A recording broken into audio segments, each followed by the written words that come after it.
Hello, everyone, and welcome to Let's Get Together e-learning webinars. Today's topic is how to nurture the love of science in your community. I'm Alison Canning, and I'm the Executive Director for Let's Get Together. I'd like to welcome two of our amazing guests here. We have Agnes Coutinho, the Assistant Program Head for Kinesiology at the University of Guelph-Humber. And we also have Ryan Marciniak, owner and presenter for Astronomy in Action. So I'd like to welcome everyone to our presentation. Today is a free e-learning webinar for families, and our goal here is for families to sit down and learn together so they can start the important discussions at home on topics that affect their education and well-being. They will be bi-weekly on Thursdays at 7 p.m. and delivered online via Zoom, which means you can join in with a mobile device to either watch the presentation or dial in by phone to listen. Each presentation will take approximately 30 minutes and includes about a 15-minute presentation followed by a very engaging Q&A period. And everyone is welcome. If you have any more questions, you can reach us at letsgettogether.ca or hashtag LGT-webinars. So without further ado, we are going to start with our guest, Ryan Marciniak. Ryan. All right. Thanks, everybody, for tuning in. Today, I'm just going to talk a little bit about what I think is probably the most important moment in a young person's life. Now, if you go back to something in your life, you talk to any person, there's key moments in your life, usually when you're young, that take you into the direction that you're going to go the rest of your life. I call it the spark. It's this moment where you're first exposed to something that interests you so much, your brain instantly goes on overdrive and says, I have to go and do that all the time, even though you don't know you're doing it. So that's the spark. It's that moment. And I imagine I could ask Agnes or Allison what that moment was for them. And I'm sure you would have a great answer about something that happened when you were fairly young that led you down the path that you're on today. So how does it actually happen? Well, the idea is that if you're just exposed to enough amazing things in your life, you'll eventually find it. I imagine that some people don't find that moment until they're teenagers or in their 20s, 30s, even maybe their 40s or 50s. Some people may never find that moment where they're exposed to that thing that they instantly feel connected to. For me, my spark was when I was 7 years old. I looked up and saw a solar eclipse that happened in Toronto. I think it was like 1993.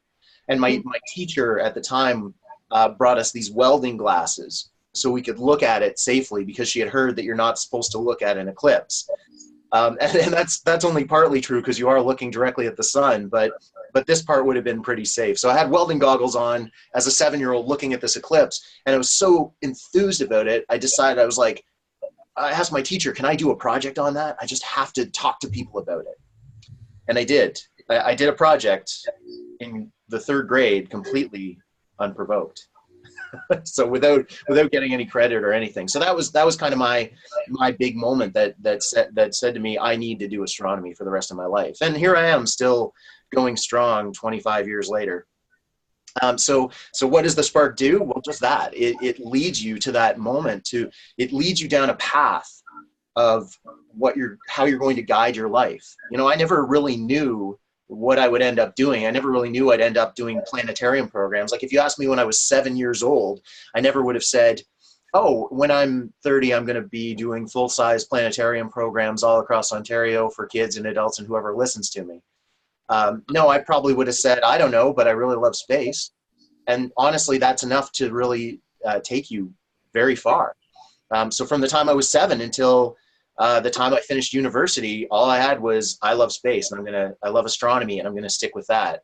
And it took me all the way through there. So finding that spark is really, really powerful, especially for young children.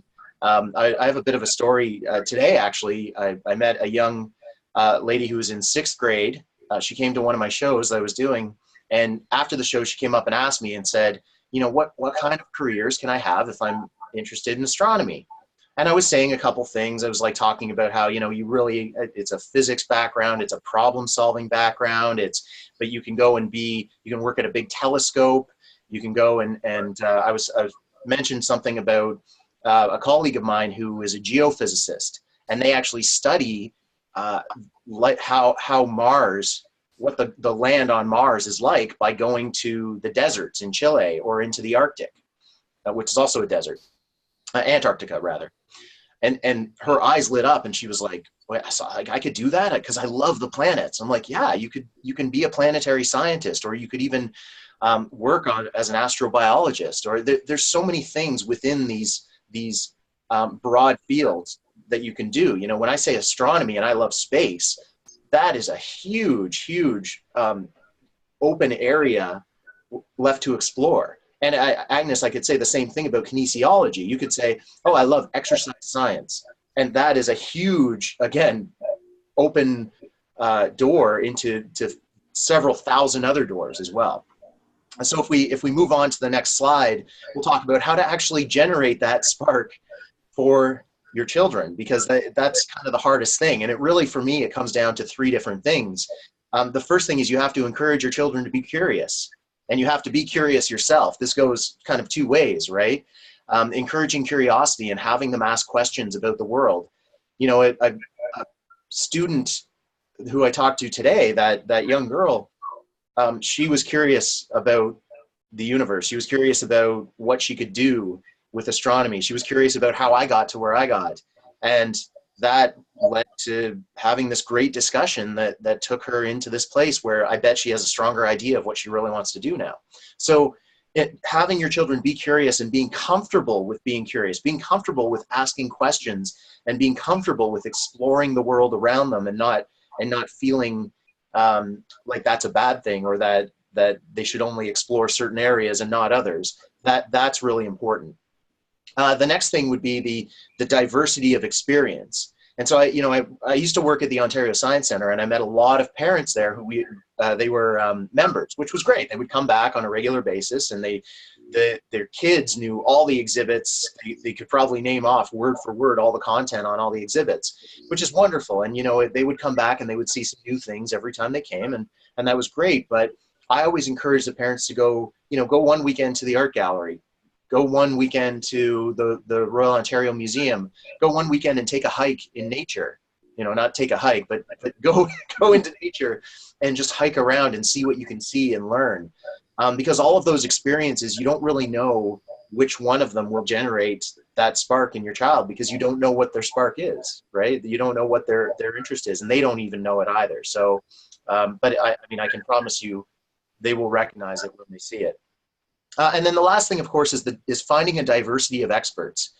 I was really lucky to have a teacher who was able to show us this eclipse, and I was really lucky to find that spark at such a young age. It doesn't happen for everybody, and it didn't happen to everybody.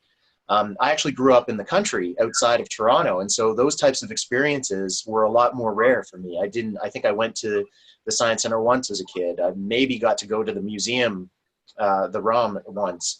Not everybody has the opportunity to go and see those things and meet experts. So every chance you get to talk to somebody, or to have your children talk to somebody who is a real scientist, or even just a person working a job that they enjoy, or even just a person working an interesting job. I find coal miners are interesting people as much as insurance salesmen are interesting people, because everybody has a story about something. And who knows, maybe your child's spark is that they want to grow up and sell insurance. That's totally cool. So it's really about getting them exposed to as many people who are doing different things. Because I'll tell you, one of the biggest things that I didn't know until even after I got out of university was how many jobs there are out there, how many different types of jobs are out there. Like I see jobs now that people have, and I say, oh man, I would have loved to do this, or like, I would have loved to be a meteorologist and study weather and be on the news, or I would have loved to be an air quality physicist for Environment Canada, or I would have loved to be a geophysicist going to Antarctica to study Mars. Of course, it all had to do with things above our heads, right? So that's the broad stroke in all of this. There's a lot of different things you can check out. So just to reiterate, the best way to help your child find their spark is to encourage them to be curious, to ask questions about everything in the world, and to feel comfortable doing that, to meet a diversity of experts, people who are going to be helpful in telling your kids why they love what they do, and hopefully help your child find that spark. And finally, go and do different things all the time. Don't shy away from any one thing because you think they might not be interested. They don't know if they'll be interested until they are. And then they hit that spark and they're off to the races. They've got their whole life to figure out how they're going to do that thing that they love to do. Thanks. I can certainly echo some of the things that you described. Absolutely. My spark actually didn't come until university. I always was, since a young child, interested in human sciences. At the time, I guess I didn't know it was called even human sciences.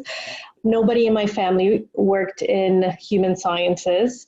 And when I told them I wanted to study kinesiology, they sort of looked at me, what is that? So kinesiology is the study of human movement, both under the conditions of health, so those that want to improve their fitness, performance levels, athletes, but also for rehabilitation and prevention of diseases. And one of the things that caught my interest during the university years actually was that people who exercise, they are protected from diseases like diabetes. And I wanted to know why. You know, we know exercise is good for us, but why? And that's how I got into, kind of roped into the science thing. I really was curious and I wanted to know what the answer was. Why is it that when we exercise, we are protected from certain diseases? But I thought today I would mention something that I think my husband and I talk about all the time, is how to teach things to our kids that we ourselves might not know about. So for example, we're talking about science, interest in science. How do we approach that with children if we're not scientists? And also, even if we are, so I'm a kinesiologist, so I know a lot about kinesiology, but if you ask me about things that are not be such a strong scientist in that area.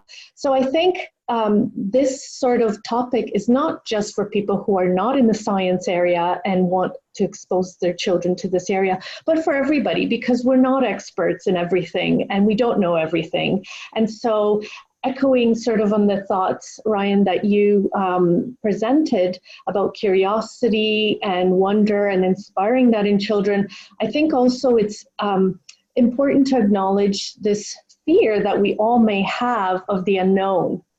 And I think it's important that as parents, we support each other in that concept that, you know, you don't really have to be a scientist to inspire your children to love learning. We live in this amazing world of easy access to information. Really, it's at our fingertips. And that can be very empowering because there's lots of information out there, but I think it can also be intimidating because when you start looking at information or answers to questions, you realize how much information is out there and perhaps how much you yourself don't know. I know I feel that way. You know, just when I start to think, oh, I get this, I realize there's 1,000 things out there that I don't understand. So I think we have to kind of come to terms with that, and it's okay. And we can learn as a family. I think it's actually a great opportunity to show children that it's okay not to know everything. And that learning is a lifelong process.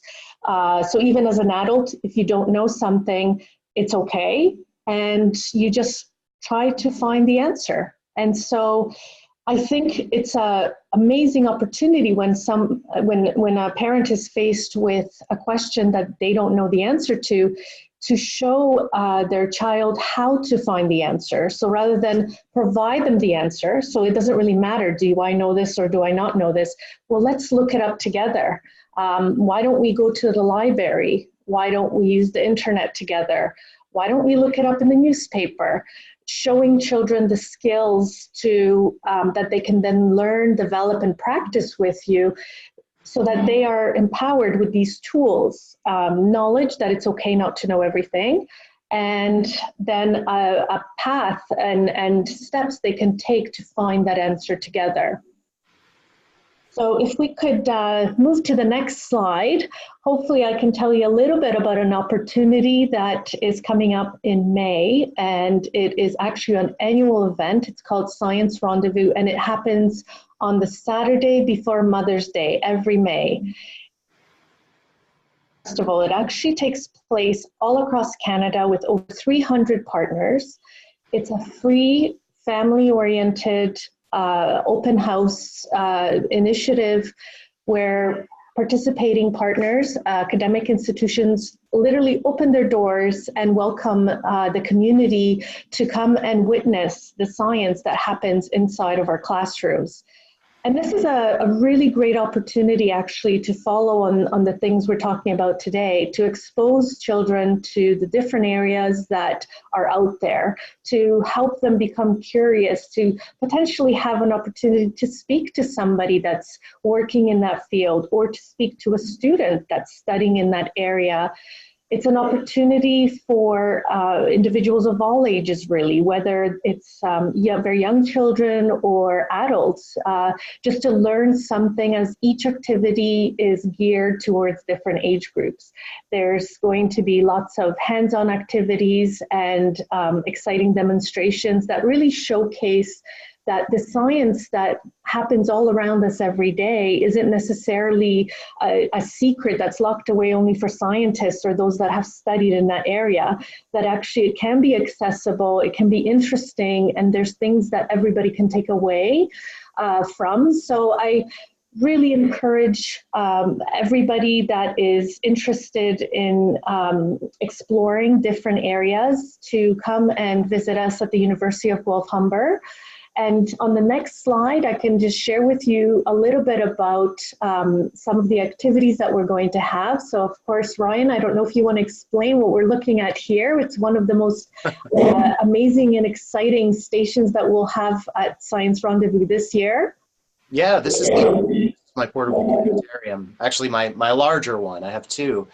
And we're going to have this set up outdoors for everybody to come by and take a look. I welcome curious kids and curious parents as well to come and talk to me. I'm going to be there all day too, so it'll be nice to meet some of you face to face and let's talk about space and curiosity and just explore the universe together. That's what this is all about.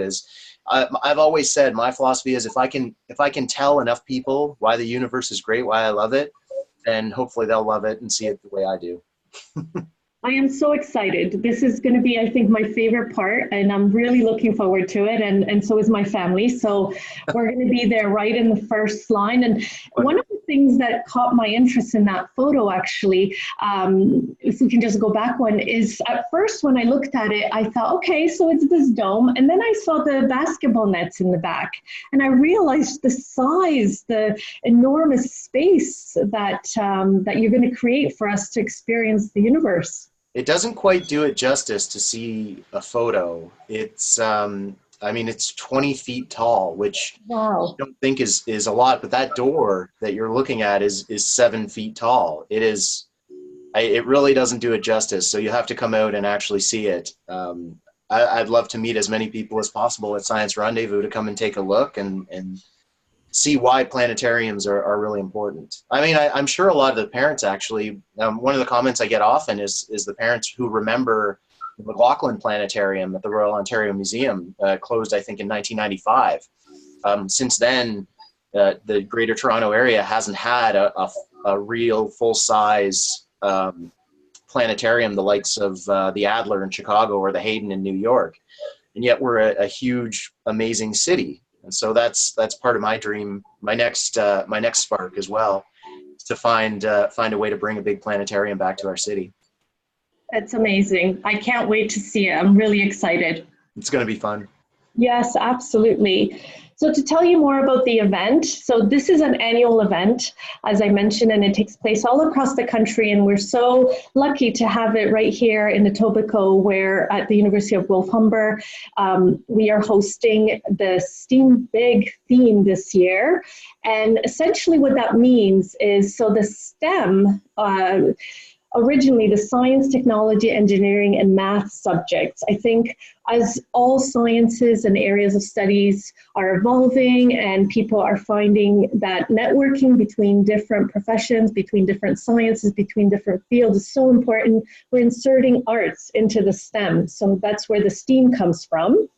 So STEAM big, almost like dream big. You know, we are going to showcase the wonderful science, technology, arts, engineering, math that happens all around us every day. And so there are going to be various presentations, fun activities.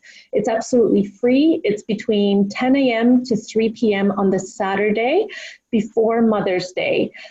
We will have a University of Guelph-Humber students volunteering at the event to showcase the science that happens in their classrooms every day.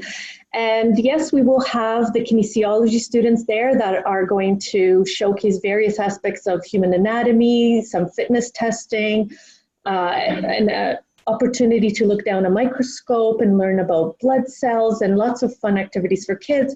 But we're also going to have other programs that don't necessarily associate with science, showcase the science that occurs in their programs. So we will have the justice studies students do forensic crime scene investigation. The psychology students are presenting various aspects of the brain psychology and various other optical illusion aspects that our brain processes. There's going to be really students from each program at the university that families and children can ask questions and interact with. And of course, the huge highlight is going to be you, Ryan, or rather, I have to say the planetarium. And you. There's going to be lots of highlights. I'm not taking the credit. It's the coolest thing going on. I find a lot of the other stuff really cool too. So, you know, we're going to see a lot of great things. The planetarium is just one of them. Absolutely. And I think there's going to be so many wonderful opportunities for children to really, and families to really learn together, to really try to launch that curiosity, wonder, and kind of lower the fear of the unknown. And of course, all of this is possible with our partnership with Let's Get Together and their amazing work in helping all of us come together and reach the community and welcome all of you to come and spend a day with us, or part of the day on the day before Mother's Day in May. Wow, well, thank you so much, Agnes and Ryan. It's we're really looking forward to it. And the one thing actually I'd like to add is also we are going to be celebrating junior scientists in the community.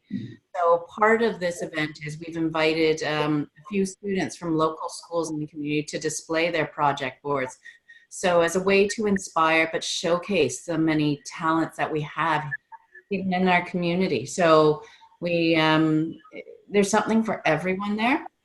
And so before we go, we have a few questions, people that have asked. If we can take a couple minutes, and then we'll wrap up. So for Ryan and Agnes, we had one parent ask, can you suggest any online resources for elementary age children that fosters, that is around science, like teach science? Yeah, I mean, please go ahead. Go ahead. Okay. First, I mean, I obviously know the astronomy resources that you can find. The Canadian Space Agency does a lot of outreach, and they're a great resource. Even NASA, the United States Space Agency, they have a lot of free resources that you can find on their websites that are really fantastic. One of my favorite little things to play, if your children are very technically savvy and can work a computer very well or like to play games, there's a fantastic couple of games out there that are space related. One of my favorites is called Kerbal Space Program, where you build rockets to launch these little green people into outer space, except it uses realistic physics and realistic parts, and it basically slowly but surely teaches you how to be a rocket scientist. So that's a really fun one. If you just want to look at the sky, there's a free online program called Stellarium, Stellarium, stellarium.org. You can download it onto your computer and use it to explore the universe just like a planetarium. On YouTube, some of my favorite channels to view science, Veritasium, I think that's how you say it. A gentleman who is just fantastic at talking about all kinds of amazing different things.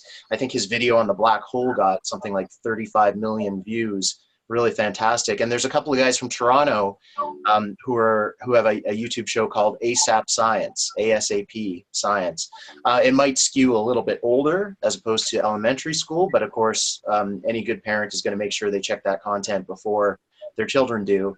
And take a look. Some of their videos are really fantastic, and it's all artistic as well. They tend to draw everything on a whiteboard. So that's one of my favorite ones as well, and usually where I go. If you want to, I'll say one more, and if you want to get on a little bit more of the technical stuff, things like, what was the site? I think livescience.org. If you, this is more of the adult type stuff where you're going to actually see like scientific articles, but Eureka Alert. I know I'm talking in like university level at this point, but just places to see kind of what's happening. That's what I got. Yeah. Fantastic. And Agnes, actually what I was thinking before Agnes, you share it, is at some point, if you can send me the website links, what we could do is create a document and then we'll post it on our website and so people can download it and share it. That's a wonderful idea, absolutely. And actually, I mean, I have to disclose, I'm not an expert when it comes to early childhood education by any stretch of the imagination. But as a mom, there are some areas that we do explore on the internet. My recommendation, though, would be really for parents to perhaps reach out to the school where their children are at, because often they will have the best information in terms of things they recommend. It's things that maybe they're already connecting to through the school, and also it may be more relevant to what the kids are doing in school, which kind of is nice to transition from the classroom to home. And for example, my daughter's school does Prodigy Game. Prodigy Game. And so this is a math-based game online, and it's through the school. There are others that I have come across that others have recommended, which are Brain Pop and Brain Pop Junior. And Canadian Geographic is actually really fantastic as well. And NASA's on our family list as well for their kids club. But I think, again, with the Science Rendezvous, I think maybe ahead we will try to collect some more solid resources and make them available to you, Alison, so you can share with the community. And as well, I really encourage those of you listening and watching, and if there is something that really works well for you and your family, why not share it? And we can then post that for everybody, or Alison, you can, and we can have a growing list of resources, because there's always something new and there's always something different to try. So that might be a fun thing for all of us to. The rabbit hole goes deeper than what I've seen, and I'm sure it's the same for you, Agnes. There's always a lot more things that we could probably enjoy a lot that we haven't heard of yet, too. Absolutely. So, yeah. Great. Awesome. Well, thank you so much. So we have one quick question from a little girl named Casey. She asked, what's your favorite science movie? Oh. You get to do this one first, Agnes. You know, I have to say that I actually don't know if I have a favorite science movie. And I think this is because I have to admit, and I'm really honest here, is that I actually love to read. I read all the time, and I read all types of different books, including science books. And to be honest, I think what I enjoy most are biographies of scientists.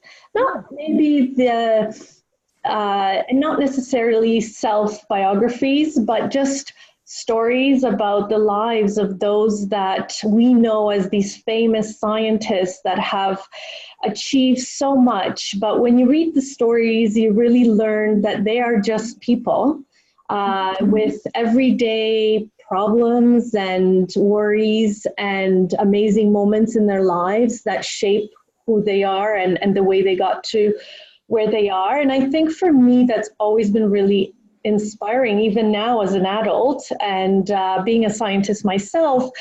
It's nice to know that, sometimes we think that when we meet somebody that is either well-known or very successful in their field, that they had this straight line from, they had their moment where they got inspired and then straight ahead to this finish line. But actually, that rarely happens. And those books really showed that to me and continue to, as I read them, that life takes all types of different turns, and it's okay. And so it doesn't actually address the question, because I didn't give you a title of a movie or a book. That's because there's just too many great stories out there about real people that have a passion for learning. Fantastic. No, that's a great answer. That is wonderful. And Ryan? I have several. when I was younger, I guess I was about 12 when the movie Contact came out. It was based on a book by Carl Sagan, who is a very famous astronomer and science communicator as well, which is basically what I am these days, someone who communicates science. Contact was great for its time, but I'm going to say the next generation's version of Contact, which was The Martian.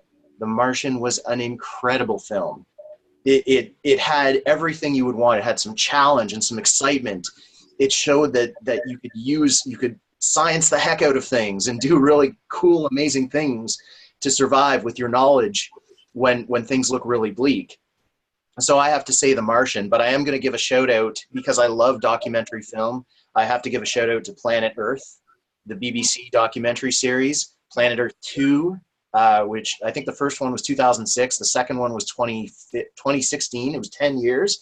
And they're producing the third one right now because David Attenborough, bless his soul, the narrator, is getting up there in years. And they're trying to get him to do as much of his amazing narration with his incredible voice as he possibly can. So check out Planet Earth 2, and hopefully sooner than later, Planet Earth 3. Fantastic. Well, thank you so much. This concludes our presentation. And so thank you, Ryan. Thank you, Agnes, for speaking and sharing your story, your Spark story, and inspiring that wonder, and again, encouraging families to start asking why. And hopefully we will see them all out at Science Rendezvous on Saturday, May the 11th at the University of Guelph-Humber in North Etobicoke. And it is a free event and free parking as well, too, which is always important. And then hopefully everyone, if you enjoyed this, keep learning with us. Our next e-learning webinar is on Thursday, May the 9th at 7 o'clock, and it's on how to navigate scholarships. And it's easy to apply for scholarships, but how to plan for it is what we're talking about. And it's ideal for families with students grades 7 and up. And we will have some guest post-secondary students sharing their stories. So on that note, thank you, Agnes and Ryan again, and thank you all for joining. And let's get together. We'll see you on May 11th. Yes, thank you. Bye. Bye.